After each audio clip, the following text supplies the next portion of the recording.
না ইনশাআল্লাহ। প্রত্যেকদিন কমপক্ষে এক পারা করে হলেও কোরআন তেলাওয়াত করবো ইনশাআল্লাহ। অর্থ বুঝি চাই নাই বুঝি তেলাওয়াত করবো ইনশাআল্লাহ। তেলাওয়াত করতে করতে করতে কোরআনের প্রতি একটা মহব্বত সৃষ্টি হবে। যখন মহব্বত সৃষ্টি হবে তখন ইনশাআল্লাহ আপনি অর্থ বোঝার দিকেও মনোযোগ দিবেন ইনশাআল্লাহ। অর্থ বুঝতে বেশি কিছু লাগে না, আরবি ভাষাটা জানলেই হয়, আরবি ব্যাকরণটা জানলেই হয়। আমরা একসাথে 5টা ভাষা শেখার মতো মেন্টাল ক্যাপাবিলিটি রাখি, এটা সায়েন্স বলে। একটা ছোট বাচ্চা একসাথে 5টা ভাষা শেখার মতো মানসিক দক্ষতা রাখে। এবং আগের যুগে, এই যে ব্রিটিশ পিরিয়ডের আগে আমাদের বাপদাদারা যারা ছিল, তারা বাংলা, ইংরেজি, উর্দু, ফার্সি, আরবি 5টা ভাষাই জানতো না? আমাদের দাদা পরদাদাদের জেনারেশন, আমি আমার জেনারেশনের কথাই বলি, তারা এসেছিল বাগদাদ থেকে এই বাংলাদেশের দিন প্রচার করতে। আমি এতটুকু শুনেছি, আমি এর বেশি কিছু জানি না। আমি আমার বাবা দাদাদের কাছে শুনেছি তারা এসেছে বাগদাদ থেকে এই ভারতীয় উপমহাদেশে দিন প্রচার করতে। তারা 5টা ল্যাঙ্গুয়েজ জানে, বাংলা, ইংরেজি, উর্দু, ফার্সি এবং একটা কি আরবি। তো আমরা যদি এতগুলো ভাষা জানার মতো দক্ষতা রাখতে পারি, কোরআনের ভাষা আরবি শিখতে পারবো না ভাই? কারা কারা বিসিএস কোচিং করছেন হাত তোলেন দেখি। আপনি করছেন বিসিএস কোচিং? বোঝে নাই মনে হয়, এমনি হাত তুলছে আর কি। আচ্ছা, বিসিএস কোচিং কারা কারা করছেন হাত তোলেন দেখি। কেউ করছেন না? এটা এক ভাই আছে, 2 ভাই আছে। মাস্টার্সে কারা কারা করছেন হাত তোলেন দেখি। তো মাশাআল্লাহ। আইএলটিএস করেছেন কারা কারা? আইএলটিএস করেছেন কারা কারা ইংরেজিতে? আচ্ছা, কম্পিউটারের উপর কোর্স করেছেন কারা? 3 মাস 4 মাস? মাশাআল্লাহ। যুব উন্নয়ন প্রশিক্ষণ নিয়েছেন কারা কারা? এই যে কোর্সগুলো আপনি করেছেন 6 মাস, 1 বছর, 2 বছর, এগুলোর জন্য আপনি মেহনত করেন নাই? কথা বলেন। সকালবেলা ভোরবেলা উঠেছেন ঘুম থেকে, খেয়ে না খেয়ে পড়তে বসেছেন, আবার ইউনিভার্সিটি গিয়েছেন, আবার ক্লাস করেছেন, আবার দুপুরে খেয়ে না খেয়ে পড়তে বসেছেন, রাত্রেবেলা দেরি করে ঘুমিয়েছেন, এগুলো করেন নাই? এখন আল্লাহ পাকের নাজিল করা কিতাব আল কোরআন, এইটা শেখার জন্যে 1টা বছর আরবি শিখতে পারবেন না ভাই? কথা বলেন। আরে নিয়াত তো করেন। আল্লাহ পাকের রহমত এত বেশি, আল্লাহ পাকের রহমত এত বেশি, বান্দা যখন কোনো ভালো কাজে নিয়াত করে সাথে সাথে নেকি লিখে দেওয়া হয়। জোরে বলেন সুবহানাল্লাহ। যুবকদের ঘরে সাউন্ড নাই কেন? এখন তো কনসার্ট হলে চিল্লাচিল্লি করতে দেখি। হ্যাঁ, কনসার্ট মানেই তো মাদকতা। দেখো না, এখন নিজে মাদক খেয়ে স্টেজে উঠবে আর বলবে মাদক বিরোধী কনসার্ট।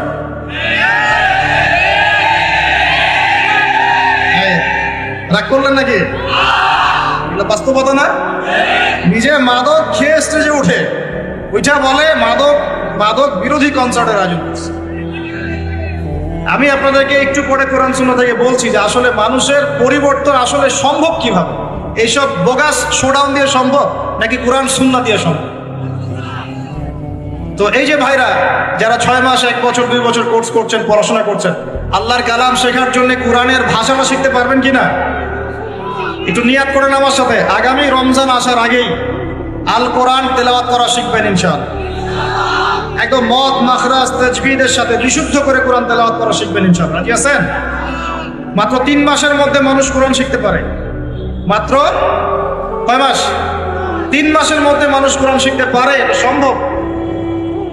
আর যদি আপনি 2 বছর, 2.5 বছর, 3 বছর সময় দেন আরবি ভাষার পিছনে, ব্যাকরণের পিছনে, ইনশাআল্লাহ তাআলা আপনি কোরআনের অর্থ করতে পারবেন ইনশাআল্লাহ।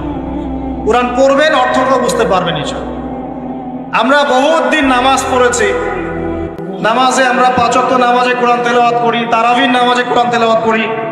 আমাকে একটু বলেন তো সততার সাথে, কয়দিন আপনার চোখ দিয়ে পানি পড়েছে? বলেন। 10 দিন কান্নাকাটি করেছেন কারা কারা? 1 দিন, অন্তত 1 দিন কোরআন শুনে কান্নাকাটি করেছেন কারা কারা? আলহামদুলিল্লাহ, হাত নামান। দেখেন, আমরা কোরআন পড়েও কেন চোখ দিয়ে পানি বের হয় না?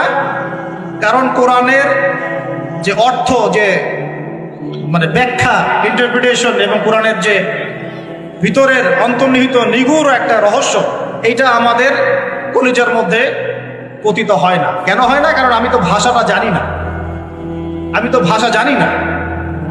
আপনার সন্তান বা বাবা মা অসুস্থ, মনে করেন, কথার কথা আল্লাহ না করুক, তো এখন আপনি অজু করে 2 রাকাত নামাজ পড়ে আল্লাহর কাছে দোয়া করছেন যে আল্লাহ, আমার বাবা অসুস্থ, আমার মা অসুস্থ, আমার সন্তান অসুস্থ, আল্লাহ তুমি তাকে শেফায়ে কামেলা দান করো, বলে আমিন। এই কথাটা বলার সময় কি আপনার মনের মধ্যে কোনো আবেগ কাজ করে কি করে না? করে না? চোখ দিয়ে কখনো কখনো পানি বের হয় কি হয় না? অনেকের মা মারা গেছেন, বাবা মারা গেছেন না, তার কবরের সামনে গিয়ে দাঁড়ান, হাত তুলে দোয়া করেন, আপনার মন থেকে কি একটা ফিলিংস আসে কি আসে না?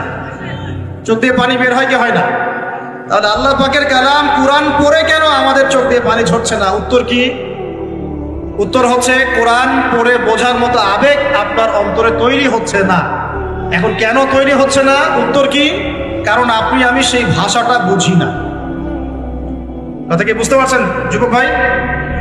লেকচারগুলো আমার মূলত যুবকদের জন্যই, কারণ বৃদ্ধদেরকে দিয়ে খুব বেশি খেদমত আর হবে না মনে হচ্ছে। হবে? হ্যাঁ, আন্ডারস্টিমেট করি নাই। সমাজ পরিবর্তন হয়েছে প্রত্যেক যুগে যুগে যুবকদের হাতে। কাদের হাতে? আর বয়স্ক যারা থাকেন তারা যদি বুদ্ধিমান হন, যুবকদেরকে সঠিক পথে পরিচালিত করেন। আর এখন দেখা যাচ্ছে যৌবনে যে যত বেশি শয়তান ছিল, বার্ধক্যে আরো বড় শয়তান হচ্ছে। কিন্তু যৌবনকালে যে যত বড় যে লেভেলের শয়তান ছিল, বার্ধক্যে আরো বড় লেভেলের শয়তান হচ্ছে। একদম মনে করেন যে বয়স হয়ে গেছে 50-60, তারপরে দুনিয়ার মোহ নেশা যাচ্ছে না। আরো কিভাবে 10টা ফ্ল্যাট, একটা ফ্ল্যাট আছে, আরো কিভাবে আরো একটা হবে। হ্যাঁ, 10 বিঘা জমি আছে, আরো কেমনে 5 বিঘা হবে।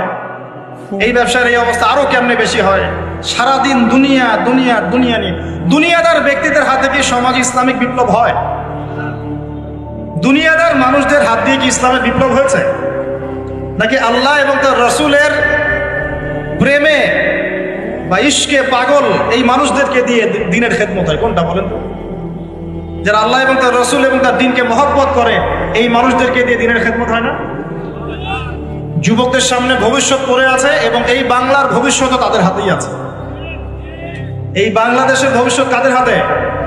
ইয়াংদের হাতেই। যে যেখানে থাকো না কেন, প্রশাসনে হোক, রাজনীতির মধ্যে হোক, অর্থনীতির মধ্যে হোক, মেডিকেল সেক্টরে হোক, ইঞ্জিনিয়ারিং সেক্টরে হোক, বেসরকারি চাকরি হোক, হ্যাঁ, আলেম ওলামায়ে কেরামদের সেক্টরে হোক, মসজিদে হোক, মিম্বরে হোক, যুবকরা যে যেখানেই যাবেন ইনশাআল্লাহ আল্লাহ এবং তার রসুলের বিধান মেনে চলবেন ইনশাআল্লাহ।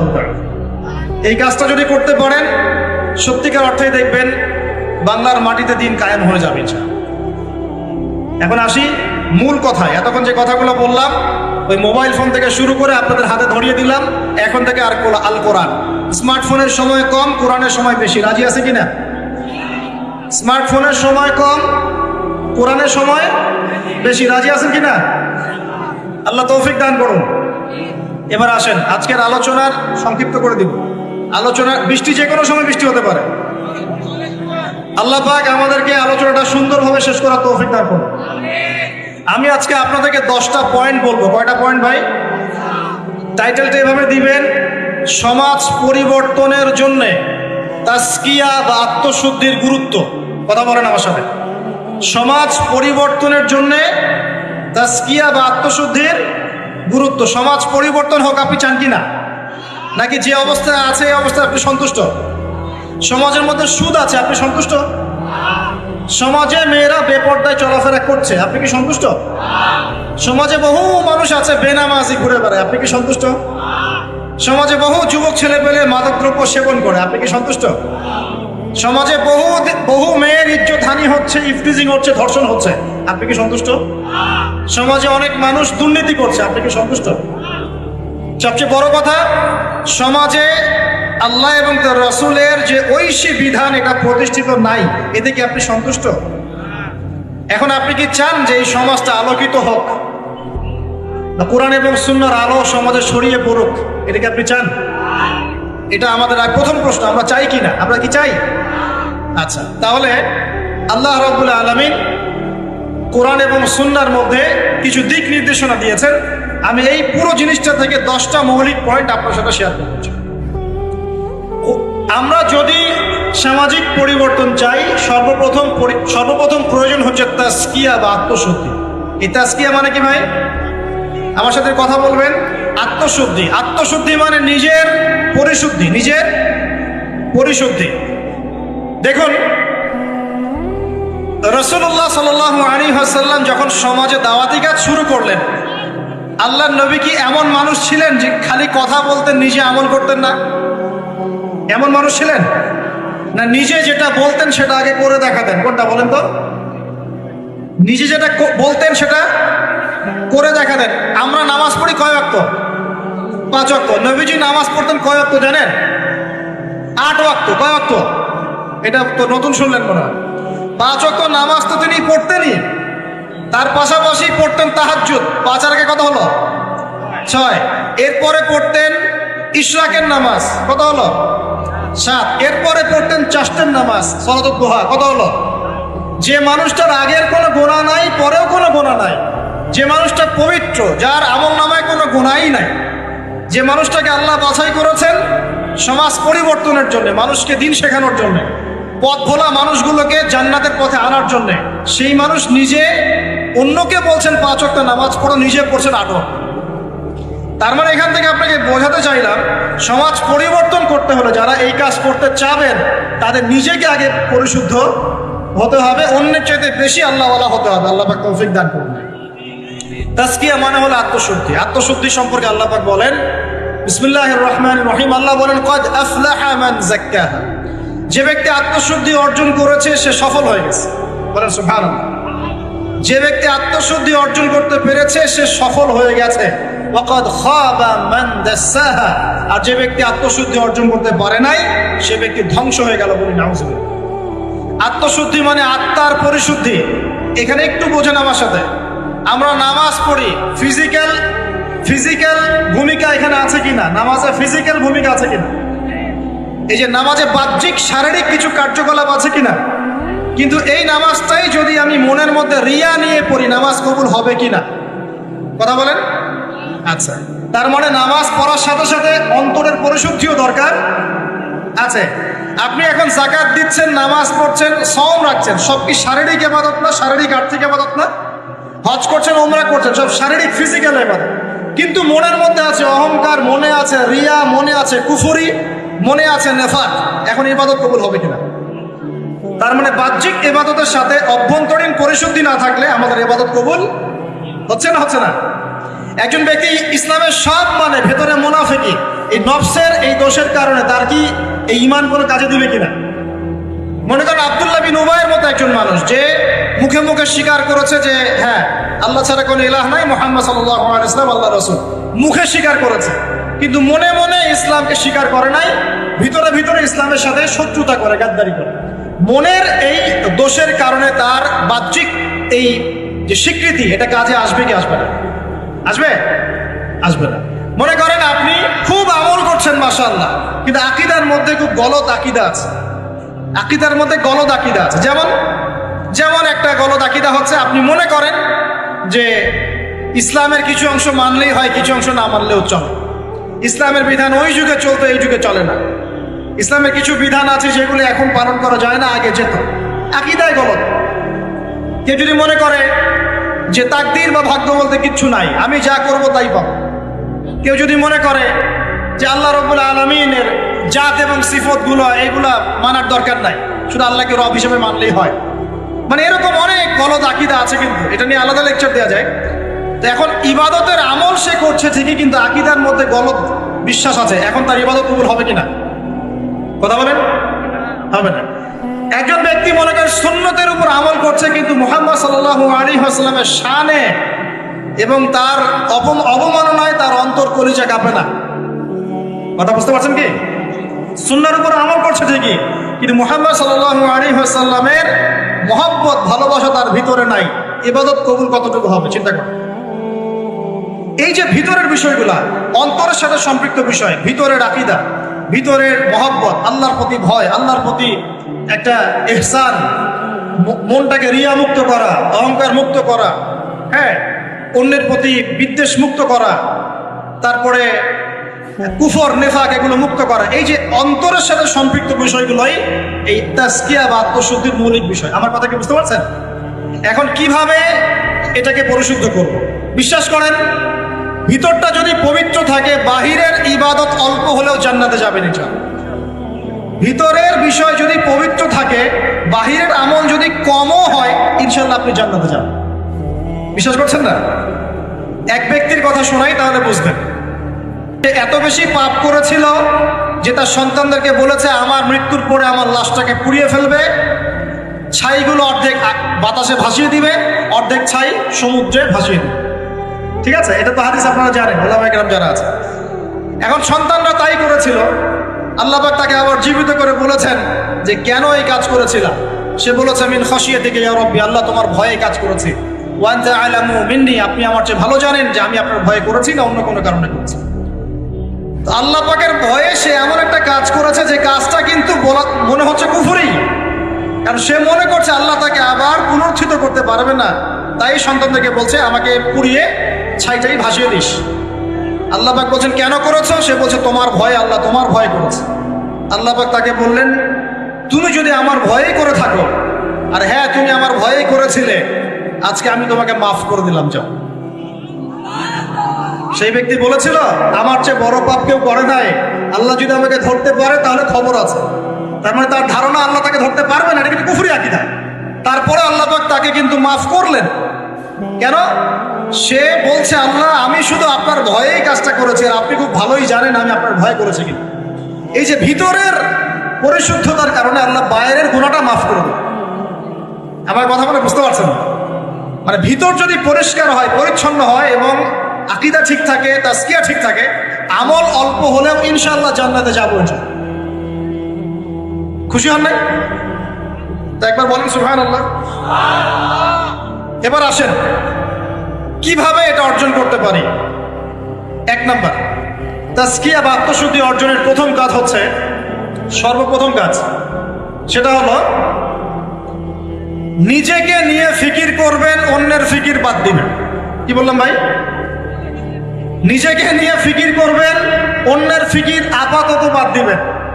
আজকে থেকে আগে ফিকির হবে কাকে নিয়ে?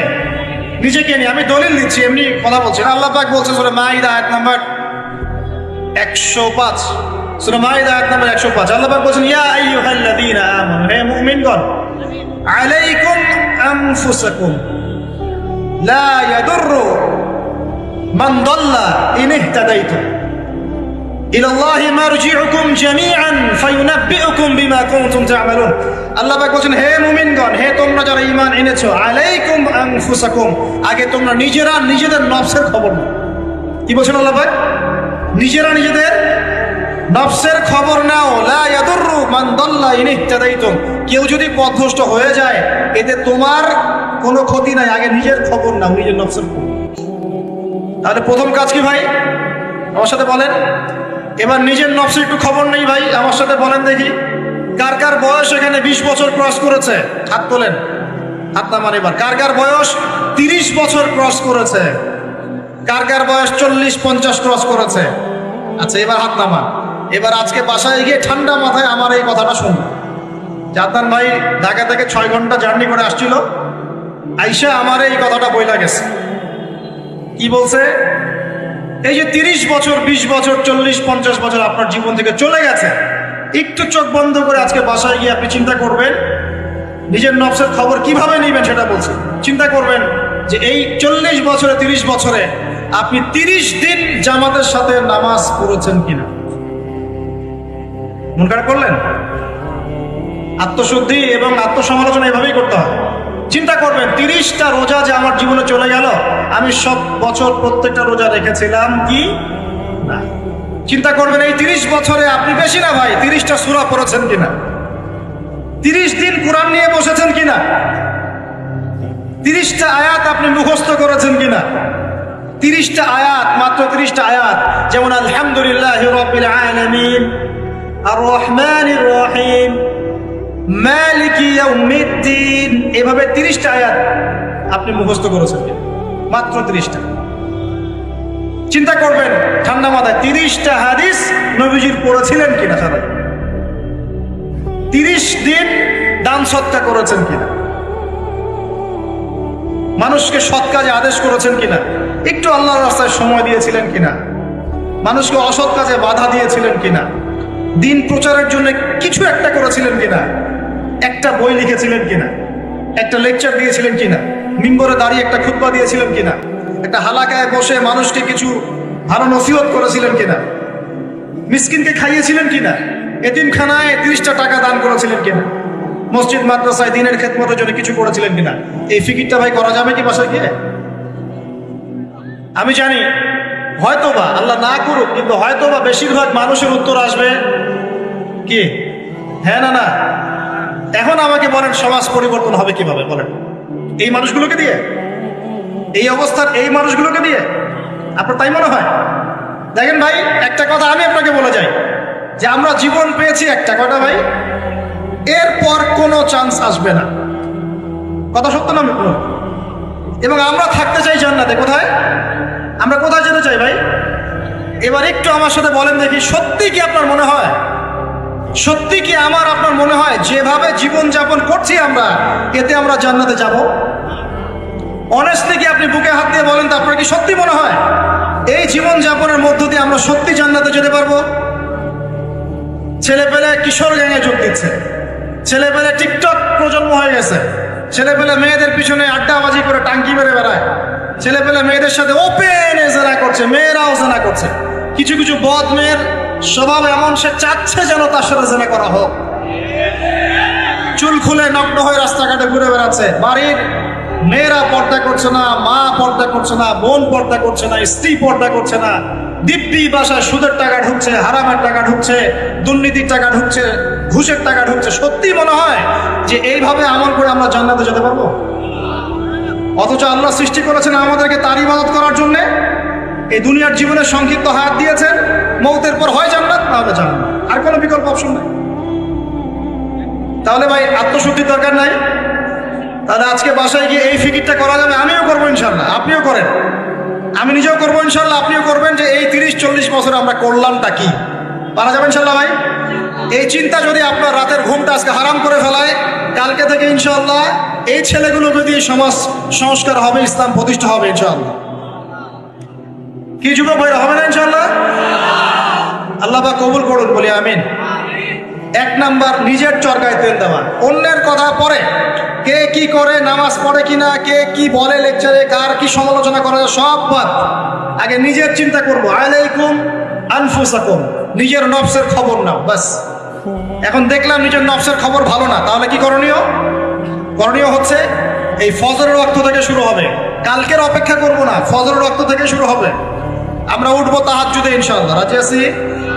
সুন্দর মতো ওযু করবো ইনশাআল্লাহ, ওযু করে কমপক্ষে 2 রাকাত নামাজ পড়বো ইনশাআল্লাহ। পরে আল্লাহর কাছে চোখের পানি ছেড়ে দিব, দিয়ে বলবো, আল্লাহ সারা জীবন যা করেছি আল্লাহ তুমি মাফ করো। কি আমিন বলেন? আরে আজিব এলাকায় আসলাম রে ভাই, আপনাদের কোনো জাজবা নাই নাকি, চেতনা নাই নাকি? আমিন বলেন, আল্লাহ মাফ করে দেখ। এখন তো দোয়া কবুলের সময়, এখন যে দোয়া করবেন কবুল হবে ইনশাআল্লাহ, বিশ্বাস করছেন না? আমরা দোয়া করি অবিবাহিত যুবকদের আল্লাহ বিয়ের ব্যবস্থা করে দাও, সাবাস। আমরা দোয়া করি যে বেকার যুবক যারা, তাদেরকে আল্লাহ রিজিকের ব্যবস্থা করে দাও। আল্লাহ যেসব মেয়ে দিনী বোনদের বিয়ে শাদী হচ্ছে না, তাদেরও বিয়ের ব্যবস্থা করে দাও। আল্লাহ পাক যুবক ভাইদেরকে দ্বীনের জ্ঞান অর্জনের তৌফিক দান করুন। সামনে হজের মৌসুম আসতেছে, অনেকে হজে যাবে ইনশাআল্লাহ, আমাদেরকেও যাওয়ার তৌফিক আল্লাহ দান করুন।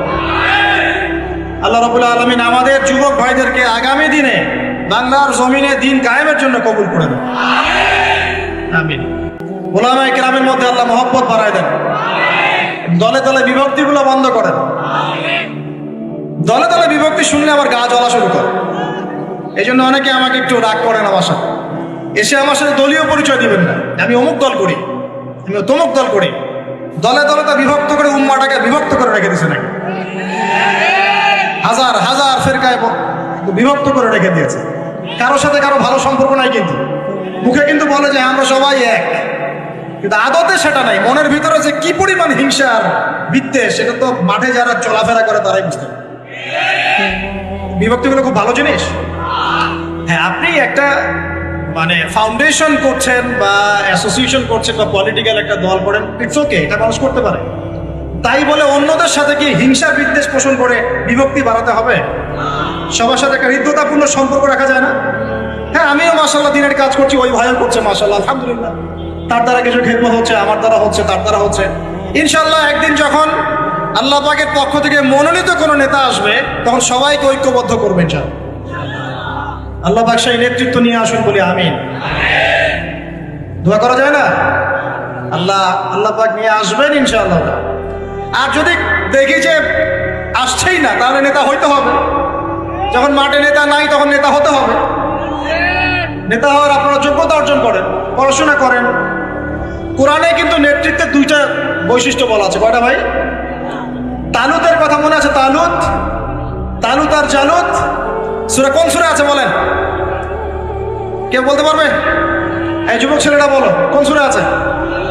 মাশাআল্লাহ, সূরা বাকারায়। শোনেন, বনু ইসরাইল মুসা আলাইহিস সালামের পরের নবীকে বলছেন, ওই নবীর নাম ইউশা বিন নুন, যে হে নবী, আমরা আল্লাহর পথে জিহাদ করতে চাই। কি করতে চাই? এই শব্দ তো কোরআনে নাই, আছে না ভাই? এই শব্দ বললে তো কিছু মানুষ খারাজি ফতোয়া মারা শুরু করে। বড় মুশকিল আছে এদেরকে নিয়ে। আমি আশ্চর্য একটা জিনিস, ইবাদতকে সন্ত্রাস বানাই দিলেন কিভাবে? ইবাদতকে সন্ত্রাস বানালেন কিভাবে? পশ্চিমের টাকা খেয়ে? হ্যাঁ, পশ্চিমারা যা বুঝায় তাই বুঝতে হবে? ইসলামের সংজ্ঞা ব্যাখ্যা ওরা দিবেন, আমরা দিব? সুবহানাল্লাহ। ব্রিটিশ আমলে আমাদের বাপ দাদারা যে ওদেরকে পিটিয়ে বের করেছিল, তারা কি সন্ত্রাসী ছিল? আমাদের বাপ দাদা সন্ত্রাসী ছিল? বলেন তো। জুলুমের বিরুদ্ধে কেউ দাঁড়িয়ে গেলে সে সন্ত্রাসী হয়? এই যে 1971-এ আমাদের সাথে জুলুম হয় নাই, তখন বাংলার মানুষ যার যা ছিল তাই নিয়ে মাঠে নামে নাই, তো বাংলার সেই ফ্রিডম ফাইটাররা কি সন্ত্রাসী হয়ে গেছিল? ভাই বোনদেরকে দীর্ঘদিন থেকে একদম স্টিম রোলার পিছায় ফেলা হচ্ছে। রমজান মাসে দেখলেন কি হলো? রমজান মাসে বেচারা নামাজ পড়তে গিয়েছে, লাঠি ফাটা করে মসজিদ থেকে বের করতে মুসলমানদের। এখন ওই যে যারা একটু পাথর টাথর নিয়ে ঢিলাঢিলি করে, ওরা সন্ত্রাসী হয়ে গেছে। আর যারা মুসলমানদেরকে পিটাই বের করে দিল, ওরা হলো মানবতার সেবক। এই সংজ্ঞা শিখে আমাদেরকে। যাই হোক, বাদ দেন, ওইদিকে না যাই। ওইদিকে বললে আমি একটু মানে কি বলবো, কি বলে এটাকে, আউটবাস্ট হয়ে যায়। আর মানে ভিতরের ক্রোধটাকে দমায় রাখতে পারে। মাঝে মাঝে এমন হয় যে ভিতরের এগ্রেশনটা ধরে রাখতে পারি না, কিন্তু আপনাদের সাথে ধরে রাখতে হয়। কারণ কোনো কিছু না হওয়ার চেয়ে কিছু হওয়া ভালো। কোনো কিছু না হওয়ার চেয়ে কিছু হওয়া ভালো, এই স্বার্থ চিন্তা করে চুপ করে থাকি। কিন্তু একটা জিনিস মাথায় রাখবেন, আল্লাহ রাব্বুল আলামিন এই বিশ্বে পরিপূর্ণ ইসলাম প্রতিষ্ঠা না করা পর্যন্ত কিয়ামত দিবেন না ইনশাআল্লাহ। এই জিনিসটা মাথায় ভালো করে ঢুকায় নিন। এরপরে ইসলামের এগেইনস্টে যা করার করতে থাকেন, আল্লাহ এটা করবেন ইনশাআল্লাহ। কোনো সন্দেহ নাই, লা শাক্কা ফীহি, এর মধ্যে কোনো সন্দেহ। কার দ্বারা করবেন, কিভাবে করবেন, আল্লাহু আ'লাম বিস-সাওয়াব, আমরা জানি না। এখন তালুতকে আল্লাহ পাক মনোনীত করলেন। ইউশা বিন নুনকে বনু ইসরাইল বলছে, আল্লাহর পথে আমরা যুদ্ধ করতে চাই, আমাদের জন্য নেতা দাও একটা। তখন ইউশা বিন নুন বলছে, আমি যদি নেতার জন্য দোয়া করি, তোমরা তো আবার পৃষ্ঠপ্রদর্শন করে পালায় যাবা, তোমাদেরকে চিনি ভালো করে, আমরা তোমাদেরকে খুব ভালো করে চিনি। তখন বনু ইসরাইল বলছে, না, আমরা এটা করবো না। কেন করবো? ওয়াকাদ উখরিজনা মিন দিয়ারিনা, আছে না সূরা বাকারায়? আমাদেরকে আমাদের ঘর বাড়ি থেকে বের করে দেওয়া হয়েছে, আমরা কেন পিছিয়ে পড়বো? তখন আল্লাহর কাছে তিনি দোয়া করলেন, আল্লাহ পাক তালুতকে নেতৃত্ব দিলেন। কাকে? তালুত। আর এই যে তালুতকে নেতৃত্ব দিয়েছেন, এই নেতৃত্ব দেওয়ার পর আল্লাহ পাক বললেন যে তালুতকে আমি দুইটা স্পেশাল গুণ দিয়েছি। কয়টা ভাই? তার মানে নেতৃত্বের স্পেশাল গুণাবলী কয়টা? একটা হচ্ছে জিসমান, তালুতকে আমি দিয়েছিলাম শারীরিক শক্তি, ফিজিক্যাল স্ট্রেংথ, শারীরিক শক্তি। আর এখন বহু নেতা সমাজে দেখাতে হাঁটতেই পারে না। নেতা হওয়ার আগে আগে ফিজিক্যাল স্ট্রং হতো, তাই না ভাই? ফিজিক্যাল স্ট্রং না হতে পারলে নেতৃত্ব দিতে পারে? ফিজিক্যাল স্ট্রেংথ হচ্ছে প্রথম শর্ত। সে সুস্থ ছিল এবং শারীরিকভাবে অনেক শক্তিশালী ছিল। কে? কার কথা বলছি? যুগে যুগে সমস্ত নেতৃত্ব দেখেন। ওমর ইবনুল খাত্তাব শারীরিকভাবে দুর্বল ছিল, ফিজিক্যাল স্ট্রেংথ ছিল কোনটা? স্ট্যামিনা কেমন ছিল? আলী রাদিয়াল্লাহু আনহু শারীরিকভাবে কি দুর্বল ছিল? উসমান, আবু বকর রাদিয়াল্লাহু আনহুমা, তারা কি দুর্বল ছিল? নবী সাল্লাল্লাহু আলাইহি ওয়াসাল্লাম নিজে দুর্বল ছিলেন? 40 জন পুরুষের শক্তি তার গায়ে ছিল। কতজন ভাই? আল্লাহু আকবার। 40 জন পুরুষের শক্তি কার গায়ে ছিল? তারপরও তিনি কোনোদিন কারো গায়ে থাপ্পড় দেন না। কারণ নিজের উপর আঘাত আসলে তিনি মাফ করে দিতেন। শুধু একটা যুদ্ধে তিনি তীর নিক্ষেপ করেছিলেন, ওই তীর এক কাফেরের গলার পাশ দিয়ে চলে গেছে, ওতেই তার মৃত্যু হয়ে গেছে, ওতেই। নবী সাল্লাল্লাহু আলাইহি ওয়াসাল্লামের মনেও যদি কষ্ট দিত, আল্লাহ পাক তাকেও পাকড়াও করতেন আসাদ। নবীজি না বললেও আল্লাহ পাক তাকে পাকড়াও করতেন। যাই হোক, তাহলে তালুতকে প্রথম যে গুণাবলী দেওয়া হয়েছে নেতৃত্ব, সেটা কি? জিসমান, শারীরিক শক্তি। তার মানে এখন যারা এটা হতে চান, আগে ফিজিক্যালি স্ট্রং হবেন, ভালো ভালো খাওয়া দাওয়া করবেন, হালাল টাকায়, হারাম টাকায় না, জিম টিম করবেন, হ্যাঁ, বক্সিং টক্সিং প্র্যাকটিস করবেন, রেসলিং টেসলিং খেলবেন, হ্যাঁ, কুস্তি কুস্তি করবেন, মানে ফিজিক্যালি স্ট্রং হওয়ার চেষ্টা করবেন। আর এইগুলো করো তো ভালো, টিকটক চালানোর চাইতে। সকালে উঠে যদি আমরা একটু গ্রাউন্ড দিয়ে দৌড়াদৌড়ি করি, মাঠে ফুটবল খেলেন বা একটু ফিজিক্যাল কসরত করেন, জিম করেন, কাজটা ভালো না? এটা ওই টিকটক হচ্ছে ভালো না? বসে বসে ফেসবুক উতানো আর এই যে পর্ন দেখাচ্ছে ভালো না? এই জন্যই বলে এগুলো ভালো, এগুলো করেন, তা ওইগুলোতে যায়। এটা হলো এক নম্বর জিসমান, মানে ফিজিক্যাল স্ট্রেংথ। দুই নম্বর ইলমান, জ্ঞান। কি লাগে ভাই তাহলে দুইটা? একটা জিসম, একটা ইলম। এখন আমাদের